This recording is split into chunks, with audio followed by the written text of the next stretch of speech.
పరిస్థితి వాళ్ళు తీసుకొచ్చిన విషయాన్ని సందర్భంగా మనయోస్తున్నాం. చివరకు ఒక కార్మికుడు డ్యూటీ షిఫ్ట్ మార్పు కావాలంటే కూడా అక్కడ ఉన్నటువంటి ఎమ్మెల్యేలు ఎంపీల జోక్యం లేకుండా జరిగే పరిస్థితి లేదు.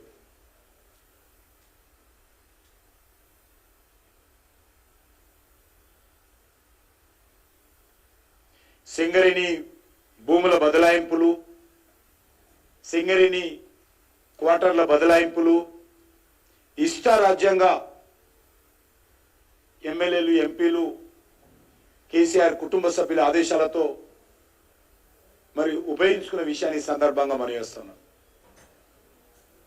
కార్మికులు కార్మిక సంఘాల విషయంలో అనేక సార్లు ముఖ్యమంత్రిని కలవాలని ప్రయత్నం చేసినప్పుడు కూడా ముఖ్యమంత్రి ఏ రోజు కూడా సింగరేణి కార్మికులను కలిసిన పాపాన పోలేదు.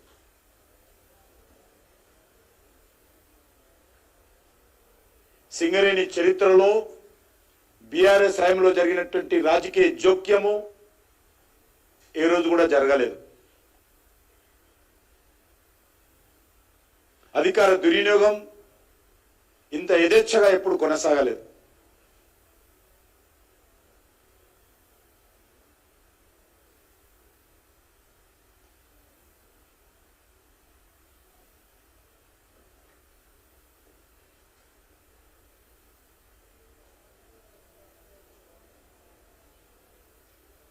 ఈరోజు కేసీఆర్ కుటుంబము సింగరేణి పైన ముసలి కన్నీరు కారుస్తా ఉన్నారు.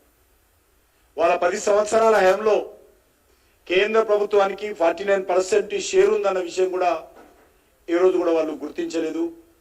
కేంద్ర ప్రభుత్వాన్ని కనీసం ఏ విషయంలో సంప్రదించలేదు. సింగరేణిలో 51% స్టేట్ గవర్నమెంట్ షేర్స్ ఉంటే 49% కేంద్ర ప్రభుత్వం సెంట్రల్ గవర్నమెంట్ షేర్స్ ఉంటాయి. కానీ ఏ రోజు కూడా కేంద్ర ప్రభుత్వానికి సంబంధించి విధానపర నిర్ణయాలలో కానీ ఏనాడు కూడా జోక్యం చేసుకోలేదు. ఇష్టారాజ్యంగా కేసీఆర్ కుటుంబము ఏడాపెడా సింగరేణిని మరి ఒక రాజకీయ క్షేత్రంగా ఉపయోగించుకునేది తప్ప అదొక సంస్థ, అదొక పబ్లిక్ సెక్టార్ యూనిట్.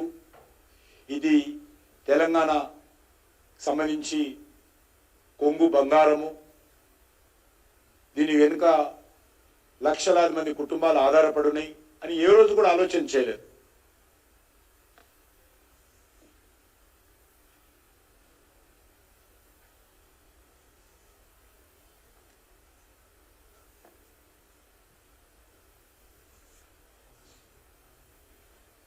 సింగరేణిని పూర్తిగా రాజకీయంగా ఉపయోగించుకొని ఎన్నికల్లో ఓట్లు కొల్లగొట్టడం కోసం ఒక సాధనగానే చూశారు తప్ప సింగరేణి దాని పవిత్రమైనటువంటి అభివృద్ధిని, బాధ్యతను ఏ రోజు కూడా ఆ కోణంలో చూడలేదని సందర్భంగా మనం చేస్తాను.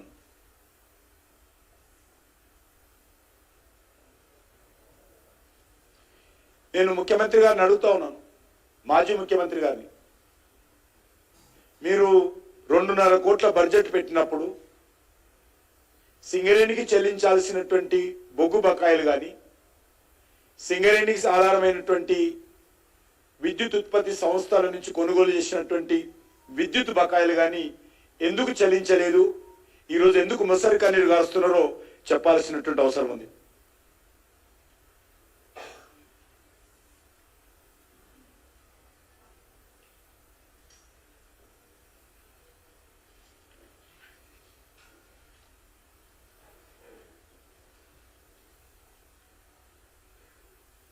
ఈరోజు ఏదైతే సింగరేణికి సంబంధించినటువంటి సమస్యలు ఉన్నాయో, నేను ఒక కేంద్ర మంత్రిగా కేంద్ర ప్రభుత్వానికి సంబంధించినటువంటి 49% కేంద్ర ప్రభుత్వానికి సంబంధించినటువంటి షేర్ ఉన్న సందర్భంగా తప్పకుండా సింగరేణితో కలిసి సమన్వయంతో సింగరేణి కార్మికుల సంక్షేమం కోసం కృషి చేస్తామని ఈ సందర్భంగా మనవి చేస్తున్నాను. నేను సింగరేణి